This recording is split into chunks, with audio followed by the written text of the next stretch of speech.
Chapter 16. Barley Mowed, Lost in the Barrens. The Coming of the Bucks. Together they hurried to the shore of the nearest lake and looked down into the clear green water. They could see the lazy forms of trout 10 feet below the surface. A flock of late ducks rose and wheeled overhead. Out on the lake a pair of loons cried their idiot laughter. Then they walked to the nearest stand of trees. Jamie looked up to the swaying tops of the spruces with a speculative eye. Good spot to build a cabin, he said. Before Wasson could answer, there was a diversion. The little fawn suddenly went tearing off through the trees. Wasson caught a glimpse of a distant movement and unslung the rifle. Then he and Jamie ran to the edge of the woods for a better view. They were in time to see a herd of about 50 buck caribou come leisurely out from among the trees and begin grazing on a patch of sedge. Wasson's face was alive with excitement. These bucks have been here all summer long, he said, and I'll bet they stay all winter too. If they do, we can have fresh meat whenever we need it. Quietly, they retreated so as not to disturb the herd. Jamie noticed that the fawn was still missing. I guess we've lost our pet, he said. Never mind him now, Wasson replied. Let's explore the rest of this valley. For the next 2 hours, they examined the new world they'd found. The valley was not large, perhaps 4 miles long, and not more than a mile wide at any point. Each little lake had its own stand of tamaracks and spruces huddled under the northern wall of the valley. Because it offered easy walking, the boys climbed a queer sand ridge that ran down the center of the valley. It was about 40 feet high and 3 feet wide at the top. The sides were so steep that the boys were winded when they reached the crest. A well-marked game trail, packed down by the feet of wolves and deer, was hollowed out into the narrow top of the sand ridge. The ridge itself ran the full length of the valley, and it was so regular in the shape that Jamie, in astonishment, suggested that it looked like an old highway embankment. Looks more like a riverbed upside down, Wasson said, and he was closer to the truth. The sand ridge was an esker. Eskers are among the most curious formations on Earth. They were produced by the great glaciers that once covered the Barrens plains in the depth of several thousand feet with solid ice. When at last the glaciers began to melt, they formed rivers on their surfaces. Gradually, these rivers cut down through the ice until they were running through vast tunnels. Often they cut through pockets of gravel and sand that had been scooped up by the moving ice sheet. Before long, the rivers were building beds for themselves in the center of the ice cap. After many more thousands of years, the glaciers disappeared and their rivers vanished with them. But the glacier riverbeds remained. They were dropped down by the melting ice onto the solid land below. The beds of rivers turned upside down, just as Wasson had suggested. Now they ran across hills, valleys, plains, and lakes without regard for the present shapes and slopes of the land. Some are hundreds of miles long, and they may even cross mountain ridges in the same way the Great Wall of China snakes its way up and down the mountains. In places, the eskers drive straight across big lakes like causeways. They are the natural highways of the Arctic plains. Wasson and Jamie used their esker as a road, for from its smooth and level crest, they looked down on the valley as they walked easily along. They followed it to the west end of the valley where the sand ridge climbed up the steep rock slopes into the hills. They turned back then, and by late afternoon had reached the valley's eastern end. Here the esker descended through a steep cleft downward out of the green valley. The boys followed, and after 2 miles, suddenly emerged through a gully into the broad and barren valley of the river of the frozen lake. Below them, and a few miles south, they could faintly see the line of the deer fence, and they could even pick out the tiny dot that was their stone igloo. It was a very lucky stroke in that very lucky day. If they'd been forced to carry supplies up over the rocky hills and down into the hidden valley, it would have been a back-breaking job, but now they had a ready-made highway over which they could come and go with ease. The sun was setting, and they soon stood down into the plains. My people would say the Manitou was with us, Wasson said quietly. It was a solemn statement, but it did not stay solemn for long. A tired grunt from behind made the boys turn around, and there, making its way wearily down the esker, was the missing fawn. Its sleek coat was rumpled, and it looked as if it had spent the afternoon in a football scrimmage. Meekly it came up to them, nuzzled Jamie's hand, and flopped down at their feet. I should have thought of that, Wasson chuckled. Thought of what? Wasson replied. Why, it's those bucks, Wasson replied. With the mating season coming on, the old fellows get mean. They wouldn't let a young deer come near them.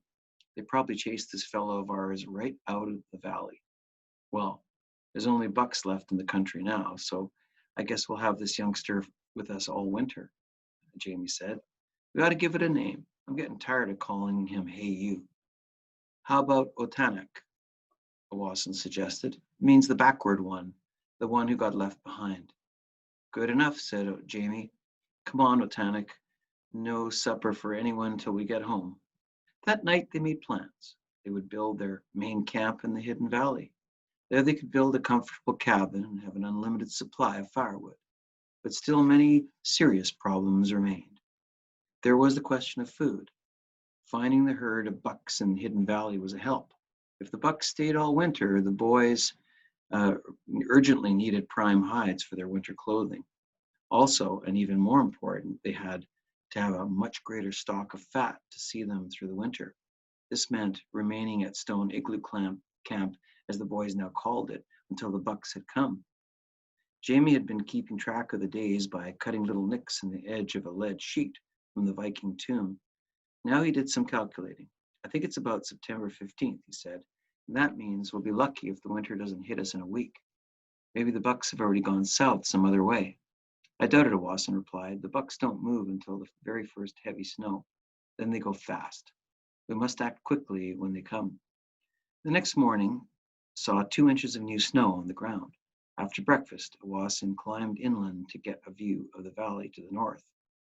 For a long time, he could see nothing moving over the white stretch of valley. Then his quick eyes caught a tiny movement in the pale northern skies. He watched till he was sure. Ravens, he whispered at last. The black ones, the brothers of the deer, are moving. He strained his eyes until they hurt. At last he was rewarded. Many miles to the north, he saw something that looked like the flicker of heat waves on an August day. There was no doubt about it. Far up the river valley, the white snows had disappeared, and it was as if the whole landscape was moving.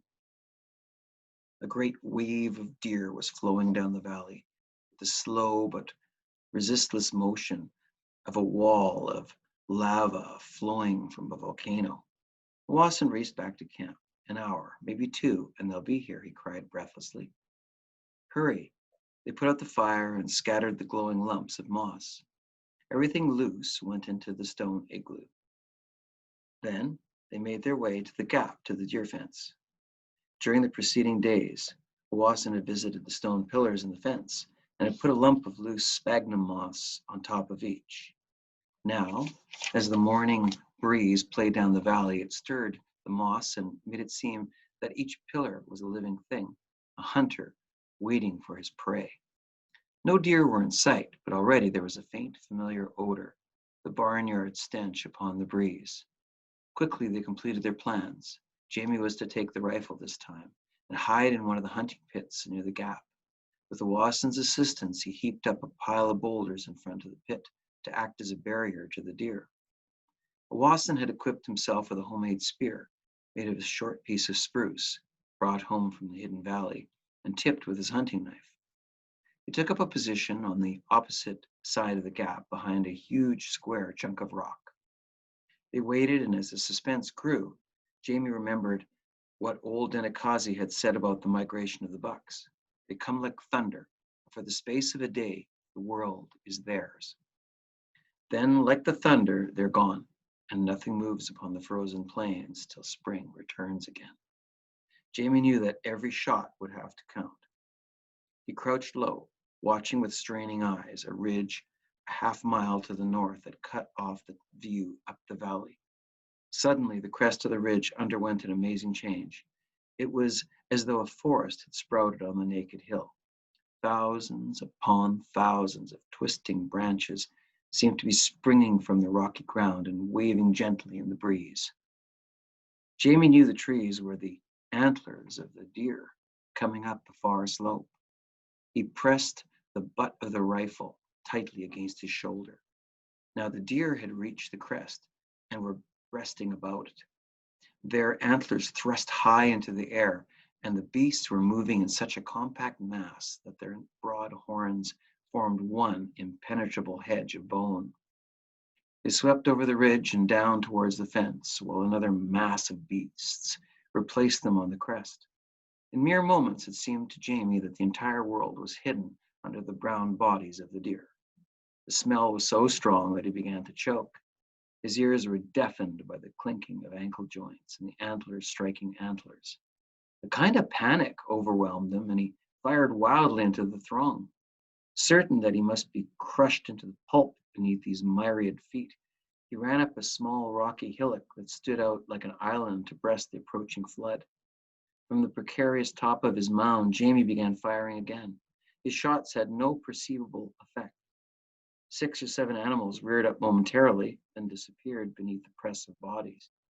The caribou were too tightly compressed to be imbued by the urge of the moment to pay any attention to the puny efforts of a boy and a gun. They did not swerve nor slow. Irresistible as the sea itself, they flowed steadily forward. Owassen on his side of the gap was almost as overcome as Jamie had been. He was too afraid of being trampled to death, but his hunting training came to his rescue. Yelling like a fiend, he leaped to his feet and began thrusting with his homemade spear at the beasts that hemmed him in. Soon, a mound of bodies grew up around him like the breastwork of a fortress. The deer continued past, swirling about the islet where the Indian boy stood, soaked in blood and wild with the excitement of the moment. Jamie, on his pinnacle of rock, had begun to realize that there was no real danger. The bucks made no attempt to harm him. He believed he could have descended from the rock and stood in the middle of the multitude and been unharmed, for the deer would have flowed around him, leaving him untouched. Just the same, he stayed where he was, but his panic was gone. Now he fired only an occasional shot when a particularly fat buck came close by. After half an hour, he stopped. Enough deer were dead. The endless movement of the deer began to hypnotize him. He sat still as a statue, while the tremendous impact of the spectacle gradually registered on his mind. The heaving, seething sea of antlers and brown backs flowed on. Time passed like light. The flood poured on. It must have been several hours later that Jamie looked down from his perch and saw no living deer. Instead, he saw the bloody figure of Owassen walking toward him. Stiffly, Jamie lowered himself from the rocks. The world was very still and motionless. They met beneath the rock pile and said not a word to each other. Silently, they walked back to the camp, each alone in their thoughts. Never while they lived would they forget this day. They had looked deeply into one of the great mysteries of the animal world.